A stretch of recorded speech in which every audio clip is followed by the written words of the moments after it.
I am here with Dr. Shakib Hassan at First Plymouth Congregational Church. Today we are living into the question of what it means to live with a balance between fear and freedom. At First Plymouth, we have been journeying together throughout Lent, asking ourselves, what does it mean to wild the wilderness? If we think about our ancient texts and our biblical narrative, we have explored the human condition, the questions that we ask ourselves when we find ourselves in wilderness places, equating that first with Jesus' experience in the desert, when he was tempted and really tempted with his own humanity. These longing kind of questions that really haunt us, that I think that we are all called to essentially face our fears. Today we are inviting Dr. Hassan to speak with us about, the unknown, the new COVID-19 virus that they're calling a novel coronavirus, really is unknown. There are some things that we know, but much more that we don't know. What we do know that this is a time that we are living in a fear paradigm in some ways. Information sometimes breeds more fear or panic, but not enough information can kind of spur us into that same kind of cycle. So I've been thinking about this and talking with church leaders. Dr. Hassan has been consulting with us here at First Plymouth with other faith leaders and elders, and we're thinking about how can we continue as a community of faith, providing care and support and a place of community when we aren't able to actually physically meet together. So one of the things that continues to come up, as we have these conversations is just fear. I don't really know what's going on. Am I at risk, or is my family? Should I go to the grocery? There's not enough toilet paper. How am I going to, protect my family? Essential items. The words, Shakib, do not fear, appear in our biblical text 365 times. Now, us pastor types like to say that that's because God wants to remind us each day of the year that we are not to fear. Even the psalmist, prayed in Psalm 23, a very well-known psalm, that even though we walk through the valley of the shadow of death, I will fear no evil. So I don't have any easy answers, and I think throwing out sort of easy answers in the face of this kind of fear is probably not helpful either. But I would love to ask you, do we have reason to fear this virus? So before I send any sort of direct message, I just want to provide some context. Yes, because please do. I think context is sorely missing in some of the discussions I've had, and certainly the discussions that are being had online. I think that the main uncertainty lies in the fact that we don't know the extent of the spread of this virus. Mm-hmm. We do know a lot about viruses. We even now have a lot of information, 3 months of data on this specific virus and what it does. So, the unknown, I don't think, is so much the virus. I think the unknown is the human aspect of it, which is the human response. Yeah. And this should be comforting in that, that's something we can control and change. Right. We don't have a vaccine or a treatment for the virus itself. Mm-hmm. But I think if we come together as a whole, we can have a more jointed, more kind of a holistic response to minimize any collateral damage. Mm. So the context for this virus is, A, it's theoretically preventable. Mm-hmm. B, we should be able to mitigate the spread with some common sense measures. C, it really takes all of us collectively to be able to do that. Right. I have no political motivations when I'm addressing this issue. Right. This is a stress test for humanity and the world. Yes. In all aspects, in that This is one of those situations where borders don't matter, color, creed, gender, sexuality doesn't really matter, and as opposed to what kind of the information we've been hearing, age doesn't actually matter. Right. About who's contracting this virus, right? It's about what kind of information is shared in connection to those, headlines that say over this age or that age, right? Yep. And I think those things are sending messages that, well, young people have nothing to fear. Yeah. So a virus, a pandemic, it is really it's an equal opportunity. That's right. It does not discriminate. It does not discriminate. So to battle it, it's really going to take everybody to come together and work together. Right. And as we've seen kind of recently with the issues of vaccination, it's unfortunately an all or nothing deal. And I think, unfortunately, leaders around the world have over and over failed to try to unite people against a common enemy, which is this is really a common enemy. This, again, does not discriminate. Right. This is going to affect everybody and anybody. So I do have I've had a low sense of anxiety over the past month. It was heightened about last week. And now I do have a lot of fear. Yeah. And my fear is specifically related to the medical side of it. We unfortunately do not have the capacity in this medical system to handle a bolus of patients that we might see in the worst case scenario. Yeah. That's my greatest fear. My greatest fear is if we get to that point, then we will lose a lot of freedom, we will lose a lot of choice. Right. And unfortunately, the healthcare professionals like myself and our nurses and our intensive care doctors are going to be put in a position to make some really difficult decisions on behalf of the population. And that's not what any of us got into medicine to do. That's right. It's about caring. I mean, it's about caring, providing. and it's about caring. It's about providing information. It's about giving people the freedom of choice. Choice and equal access. Right. Even if it's the most difficult choice in the world, for people to have that choice is such a strength, and such a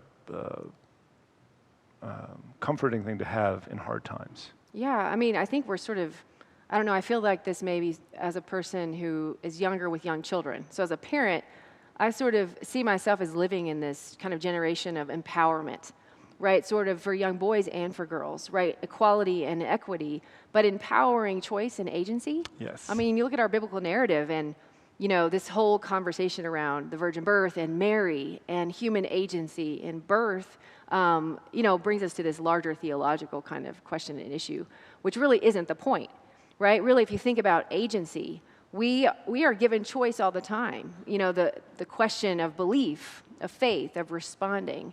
So sort of what I hear you saying, the vaccine really, at this point, is our collective decision to make a response as communities, to have these conversations and to be bold enough, or maybe to use that human agency to say, there is no other way. This is uncharted territory, at least for these generations.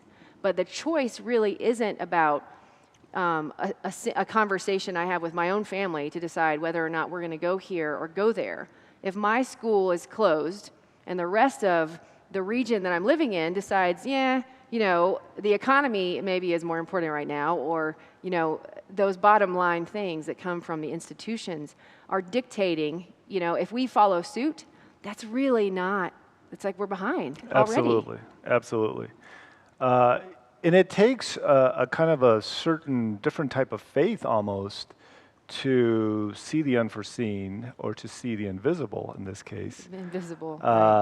And really put your faith in other human beings who are using all the best data they can to predict the near future. Right. Which, whew. Yeah, I heard this was on a TV show recently. Somebody said the greatest gift God gives us is the ability to change direction at any moment. Yeah. Something along those lines. It wasn't exactly that quote. Right. So in speaking of your choice, it's never too late. Right. We can make choices at any time, but we have to do it collectively. And we can't do it collectively without information, without some information in community. We can have bad information. And sound leadership and a unified voice, which unfortunately we're lacking right now. Yes. I do believe that if we are reactive, if we are waiting for somebody else in authority to hand down orders, it's going to be too late. I think I have been laying awake. You've been non-anxious except for 1 week, and I've been anxious except for maybe 1 week, probably, or 1 minute. I have 2 children, and both of them are asthmatic, and one is prone to pneumonia. And, my mind always just goes to sort of that animistic, I'm going to protect you, which is irrational, right? So I don't think I'm alone in that camp of irrationality or responding to my, raw fear. But as I've been thinking about sort of the faith perspective, right, this kind of choice, the faith perspective, if we do come together with one voice, we've been given some really great resources, right, in our tradition, in the way that we know and recognize that God is with us and within us, that we are hemmed in on all sides. I think in our tradition, the United Church of Christ, it's in our DNA to be, making decisions when they're unpopular, to stand up for people of color to have equal rights, to stand up for LGBTQIA individuals who are serving or having equal opportunity, to stand up for women, to ordain women. So in the faith tradition, I think the United Church of Christ is poised at this moment to continue to collectively invite other faith communities to then establish that unified voice. And like you said, it's not political, it's not theological. Really, this is rooted in sort of, again, the human condition, our choice. Do we choose life? Do we choose freedom? Or do we allow fear to dictate those choices for us? I mean, in 2 Timothy, we know and we hear that God has not given us a spirit of fear, but of power, of love, and of sound mind. And I think that's been resonating for me because I'm not a medical professional. I'm a faith leader, and I'm trying to always wear the hat that I've been called to wear in the world. And that's number one by default, a woman, a daughter, a person, right? Now a parent, now a faith leader of a congregation right here in the Denver metro area. And we, along with your wisdom and a collective group of individuals, made a difficult decision that felt very unpopular at the time to say, from this day on, we're going to begin, operating kind of in the church in a digital space. We're going to hold worship, live streaming worship service. We're going to mobilize our Web of Care community to make calls, maybe to drop off some groceries at the door with a text message that says, thinking about you. We're trying to, I think, speak into that place of anxiety and fear and be the church at that time and say, we are still community, and we are still trying to respond with love and to care for each other. We're just trying to figure out a new way of doing that. Yes, and I think this is an opportunity to foster an environment where that can hopefully we can move forward with that. I think it's an opportunity for growth, both on an individual and on an institutional level, of getting creative, of discovering newer ways to do things. Because even in the normal times, it's nice to be able to have that outreach for those that can't physically come to church, can't physically, be part of a social environment. And while difficult, I think we can kind of take comfort in that. I think it's an opportunity to, again, even in normal times, to be able to reach out to isolated folks. Right. And to get creative about how to be more inclusive. Right. Which means so much. It can feel like you're being inclusive to say that we, the church, are going to practice business as usual. The doors will not close. We are the church. We will welcome you. I had this really awful kind of feeling when I realized that for most of my entire life, the church has been the platform, the place, the physical place. When there's harm going on in the community, this is the place, our refuge. This is where the doors are open and we run in and we say, come in, with this great metaphor of, Jesus welcoming the little children. Don't deny them. And this might be these kinds of spaces where we are rubbing elbows and hugging, kissing on the cheek, greeting each other with just exuberant love. This might be a harmful place to be, and not in the way that we're intentionally doing harm, but might be a space that really fosters more kind of infectious disease that we have never really faced before. Yes, and again, context is important. That's right, yes. Exactly. I think, under different circumstances, what a joy. Right, yes, bring it. Yeah, but with today, with the context of today and the information that we have, I do believe it'd be more harmful than beneficial. Yes, and I mean, it's great to have the wisdom of yourself and other peers from the medical field, from public health, and hopefully our government leaders, institutional leaders in the wider community will continue to share this same feeling, and the narrative will be a collective one. I'm wondering about schools. I know that there is so much, this question about, is it better to have children in schools to keep the virus from spreading, or better to have children out of schools? I know there's no one right answer, but actually, I think there is. That. Well, please. On that, actually, I think there is. We have good data from how viruses are spread, that schools, unfortunately, are one of the best ways communicable diseases are spread, especially viruses. There's a lot of kids that don't necessarily have any personal boundaries in an enclosed space. An enclosed space where they're all breathing the same air. And so if you look at influenza data and even the common cold, there's always a dip during Christmas vacation. Right. Out of school. Kids are out of school. So I do think that the school administrators and the political leaders probably should stop school sooner rather than later. And I'm a very practical person. From a practical standpoint, it's going to happen. It's going to happen regardless. It's going to happen, and it's so much easier if it happens on your terms than under chaotic terms. Right. We're seeing this in Seattle. Seattle right now closed all schools. All schools, right. They've been fiddling around with half measures for 2 months, trying to kind of contain, clean, stay out of school a few days here, a few days there. Right, give us some time to clean and then go right back.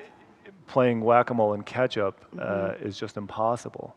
And so I think just shutting down schools for a month to really minimize that spread, to lower that peak or to delay that peak of the virus spreading will in the long term mean less school missed for kids.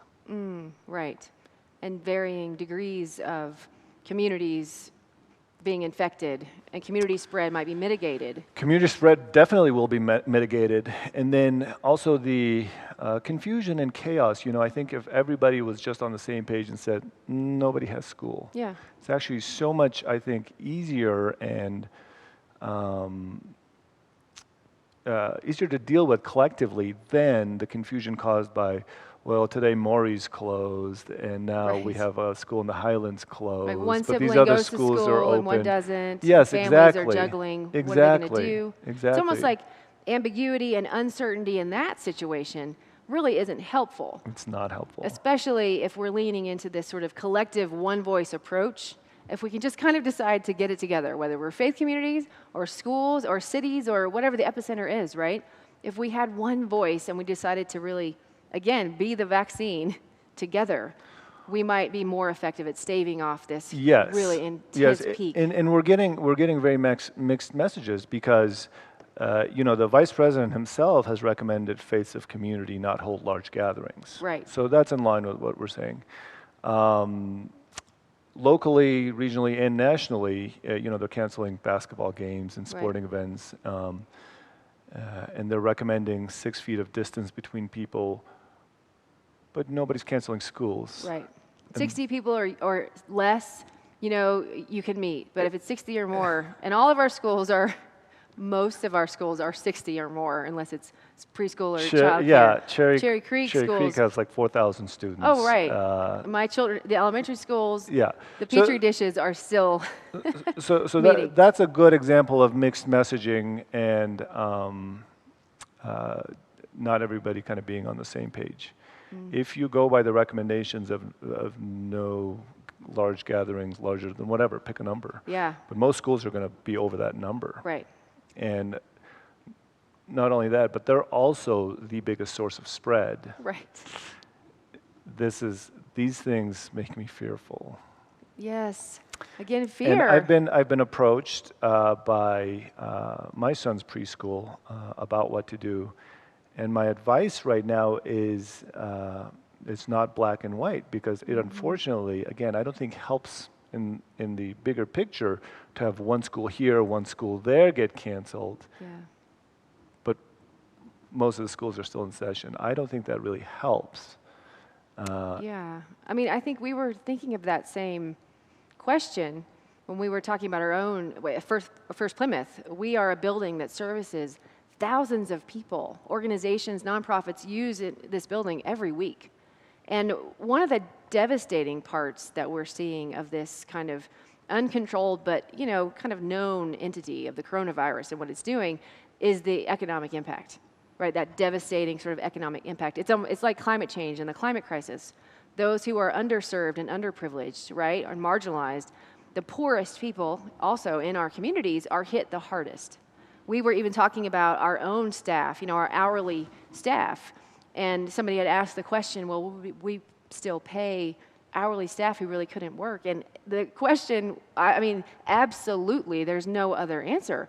And we're resourced enough to be able to do that, right? So part of my question sometimes in frustration when we come to these kind of moments, and faith communities sometimes are leading the way. Sometimes faith communities are protesting and saying, to government, stop.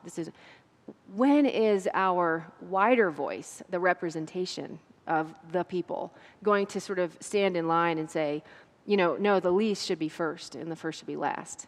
I think that's sort of the crux when you're talking about, closing doors. It's easy to say, well, let's just shut the doors in a privileged community or in societies where the resources are just flowing like living streams of water, but where there's impoverishment and where our social systems are kind of, they're out of balance and there aren't enough resources. What's the answer? And that's an excellent point. And I don't want to seem unempathic to that. I'm well aware that there's a lot of children, unfortunately, that are in school before and after programs because their parents are working 2 jobs. Yeah. I came from that environment. Yeah, right. I grew up with a mother who had to work 2 jobs. Yeah. So I'm very sympathetic to that, and I also understand that a lot of kids they get most of their nutrition at school. At school, right? I am fortunate enough that my wife stays at home, so it's not a huge burden to pull my kids out of school. Yeah. But I understand if parents are both working full time, this is going to be a huge burden. My point is it's going to be a huge burden no matter what. No matter what. And you sort of like, what loss? Maybe faith communities can mobilize and provide meals for children who are not going to school right now. I think a lot of the answer is for the faith community and for the government and for some of these other nonprofit organizations to fill those gaps that schools are filling in right now. Right. But again, if we can, the earlier we can do that, I think the shorter the shorter period will have to do that. I think that's actually a good word that I haven't had a great answer to, but a lot of people are asking, right? How long is this going to, how long are we going to endure? Like, how many times in Scripture, right, the Israelite, how long, O Lord, right? How long? We never have good answers to how long. It's more about in what we do know. Let's respond to what we do know. How will we respond to what we do know right now? I mean, I know there's no answer about how long. There's no answer about how long, but I think what is clear is the quicker we act, the shorter it will be. Mm-hmm. The quicker we act, the shorter it will be. And there is data. We do have 3 months of data, like you said. We do. We have 3 months of data, and we have had 3 countries, Hong Kong, Singapore, which have done a great job, and Japan has done a pretty good job because they closed schools very early and were criticized for it. Mm-hmm. But there's a good graph about the spread has really gone up slowly as opposed to at a daily rate of about 33%, which is what most Western countries, Italy, Spain, France, Germany, the US, right, are following. And that's going to have a devastating impact as we're seeing in Italy, as we're seeing in Iran, and as we're going to see in some of these other Western countries, unfortunately, that have been slow to act for fear of economic reprisals. Oh, that's right. And what we want to see, our hope right now, how long, O Lord, is, how can we influence this graph? It will be dependent on the actions that we take. Not tomorrow, not the next meeting in a week or 6 weeks, but yesterday, which means today is the day, right? Fear not, 365 times in our sacred texts. Fear not is sort of an invitation to realize the power that we possess as collective human beings. Yes. For me personally, the way I mitigate fear is to surround myself with information, number one. Number two, act on whatever I can control. And the rest is faith for me. Is faith. That's right. I mean, The trick is to be able to do this collectively. I'm confident we as a small church congregation can do it. Yeah. I'm confident that we as a neighborhood can do it. I'm confident that we in my son's preschool can do it. But it unfortunately needs to be so much wider than that. So much wider. The rest is faith, right? How do we take that faith? This is what I'm asking, myself as a faith leader. I will be on a call with the governor tomorrow with other faith leaders, in this community. How can we as faith leaders, as community, justice advocates, we have prayer warriors all the way to, mobilizing the streets for protest in our faith traditions. So this is a unique moment in sort of my life history and our recent history in this country. How can we decide to mobilize our faith and turn it into action in a way that even unifies us at a time that our country has been polarized and divided on all sides? I feel like this, like you said, this virus is not discriminating, but it is known in more ways than I think we might have perceived. There's something known about the virus, and your question was, what is unknown is our human response. And I think that is really the question today, to leave people with, how are we going to, as individuals and as communities, as regions, as cities, as governments, as states, as the West, how are we going to respond to not live into fear, but to own the freedom and the power to mobilize and to take action today? Absolutely. Absolutely. And, I would add that our healthcare professionals are doing everything they can, and we will continue to do whatever we can. I'm prepared to barricade myself in the hospital should it come to that. I just hope to God that it does not get to the point where even that's not enough. God has not given us a spirit of fear, but of power and of love and of sound mind. I know that when we talk about our practical and pragmatic kind of faith, apart from sort of a perceived spirit of hope, there's sort of these camps of, faith is, a belief in things unseen, right? Well, we can't see this virus, and we also can't see what's on the other side. But we can have faith, I believe, and hope in the human spirit, in human action, in the power of our intellect and shared knowledge, and really in compassion for one another. I mean, I see so much compassion in medical providers who, like you, are willing to risk your own health and your family's health, and taking so many great precautions and being knowledgeable about how to care for yourself and others. But, like you said, the hospitals are overflowing already. We already struggle with getting healthcare right in this country. The price, continues to go up, right? Well, the question for humanity right now is, how do you put a price tag on human life, right? And it is a test of humanity, and we are finding ourselves right in the middle of it. And so we hope and use faith in things unseen, right? That the best of humanity will show up. Yes, absolutely. I really do believe that every difficulty is an opportunity as well. Mm-hmm. Every challenge is an opportunity for growth. This virus, because of its indiscriminate nature, will expose everything for what it truly is. Wow. I think from an economic standpoint, from a healthcare standpoint, from an academic standpoint, it will expose every system to kind of its bare bones. It will strip away enough that there won't be much left to hide behind. Wow. And we're seeing that in the stock market already. We are. The stock market is, if something can tell the future, the stock market is one of those things. And it unfortunately is in panic mode, and I don't think it's unjustified. Right. But everything cannot run a status quo in these times of stress. Right. I mean, that's, I think the line about it's in panic mode and it's justified, I think sort of for us as faith leaders, when we're talking about this, the unknown, the known, what epidemiologists are reporting, what the stock market is doing over here, we're actually talking about the divided life that we are living, right? Part of it is, our economic resources and sort of shoring up for the future, building bigger barns over here. And what will be left is sort of the integrity of our humanity. But at the core, we are vulnerable. We are vulnerable to our greatest strengths and our weaknesses and to our collective consciousness.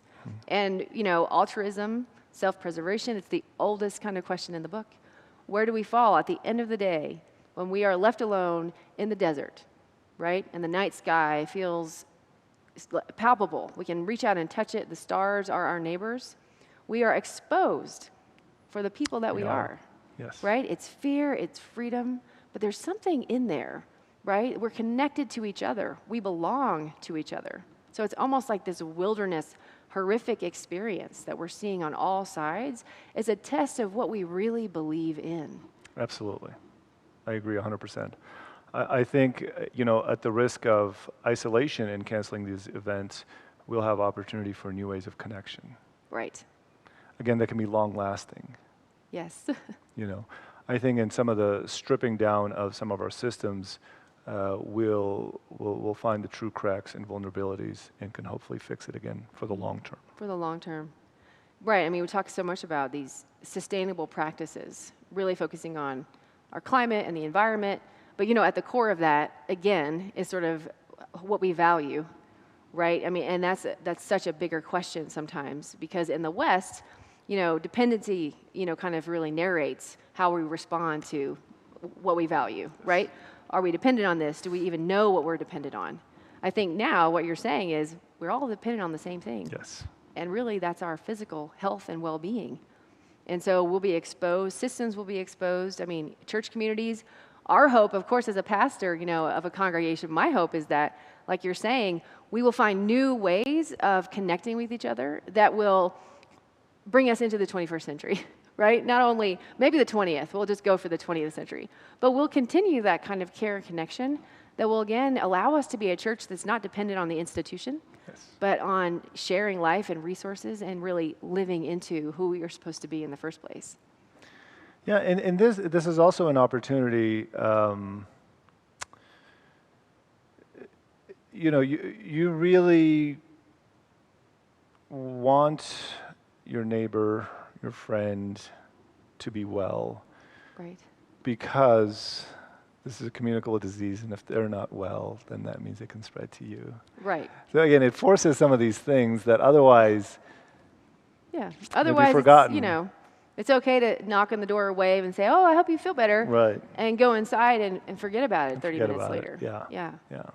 Well, so for me, it's like my children. My children. They're not really that shy, especially my son, and he will run up and down the cul-de-sac and talking to all the neighbors and barge in the front door of some of their houses and just, tell the latest news. I mean, this is sort of that flip side. Like, you want to know your neighbors and be connected, right? So that you can offer care, but you also want to know your neighbors so that you know how to care. And that Yes. might be caring from a distance. I mean, Yes. barging through the door when you're a 7-year-old into an 80-year-old's home Exactly. is not a caring thing to do. Exactly. And so part of that responsibility is knowing who is vulnerable around us and what tools do we need to be able to access care for them, which is also in turn care for our own children, our own families, our own communities. Yes, I agree 100%. Yeah. Well, Shakib, it's been wonderful, Dr. Hassan, having you in our midst. Thank you for having I me. really appreciate this open conversation. We don't know all of the answers, and I think that's an okay thing. That's an I think okay faith thing. is sort of that in between. When we don't know, we lean into what we do know. Yes. We do know that we can partner together with partner organizations, with the government, with other faith communities, with our parishioners, with our children and families, with seniors and elders who need a lot of additional sort of support without stigmatizing or bringing something, to their doorstep that's unwelcome as well. Absolutely. Do I you would have any like to parting just words? You. that has really been bugging me. This should not be compared to the flu in any way. There's no comparison to the flu. The second one is that this is not a hoax. Yeah. This is not made up. There's no political motivations behind a virus. Right. So Maybe a vaccine, maybe not. Hopefully again, not, but not around the virus. I think obviously these points are not for our audience, but that sort of information needs to be spread more to hopefully get everyone to take this seriously and start acting. Yeah, so that graph, I've seen it. I know you have shared it, and we're talking about it with the flu. Yeah, It's and hopefully we can different. link. Yeah, hopefully We can share some on this Facebook live feed in the comments. later. Yes. A few things that are, again, providing accurate context. Yes. So that people even hearing part of this discussion or other discussions know where to kind of sink their teeth in. Yes, and again, it needs context because I mentioned influenza earlier when I was talking about viral spread and Right. looking at how it spreads in schools. But that in no way meant that I'm comparing this virus to the flu To the as a flu. whole. Right. So again, I'll take some responsibility for some of that mixed messaging, but that's why I wanted to clear up that context. This is nothing, has nothing to do with the flu from a clinical perspective, from a medical perspective. And when it is mentioned with the flu, it's kind of, we're trying to draw on some data that we don't have on this virus. And so we have to do that from a professional standpoint, but this should not be confused as we're saying this is in any way similar to the flu. Well, thank you for that clarification. I think knowing that community spread is something very, very real, that influenza has something to tell us, about, at least people know in the context of this is not a hoax, community spread is a real thing. And it's happening, the incubation period is 3 to 5 days without symptoms. About 5 days. Right, so you can shake hands with your neighbor, you can, say hi to the mailman and get a little bit too close, and everyone looks healthy and well, and in 2 days, that's not the story. It's not the story. And community spread grows on a logarithmic scale. We talk about things growing exponentially, and exponentially means really it has a doubling time. We talk about a double. Logarithmically goes by powers of 10. So it goes 100-fold, 10-fold, 100-fold, 1,000-fold, 10,000-fold. Right. So those are the More kinds of catastrophic. numbers we talk about with spread. Yeah, so it's 100 is not a big deal, but it does not take long to go from 100 to 10,000. Again, that antidote to fear, right, is information, education that is accurate, concise, and clear. We don't have all of the answers, but we think it's really important that we have conversations and that we continue to ask questions. And we at First Plymouth Congregational Church will do our best to provide resources, to share links of information that we feel is connected to data and is supported by physicians and even information coming out from our Tri-County Health and other places that we know people look to for information. I think at the same time, the disclaimer there is that you can't rely on everything you read, even things that are coming from the top down. So always ask questions, and Yes. if you are feeling ill yourself or isolated yourself at this time, reach out. You can call, you can email the church. The church is closed for activities, but we will have essential staff who are here ready to receive and field questions to send you to Anthony Scott, who is our pastoral associate for congregational care. Lois McClowski is our parish visitor, so you can contact either of them or myself or any of our ministerial staff. Please know that we are here and we are so thankful for the opportunity to care and to respond. And Dr. Hassan, thank you again for being with us. Thank you for the so much. opportunity. Thank you. Bye.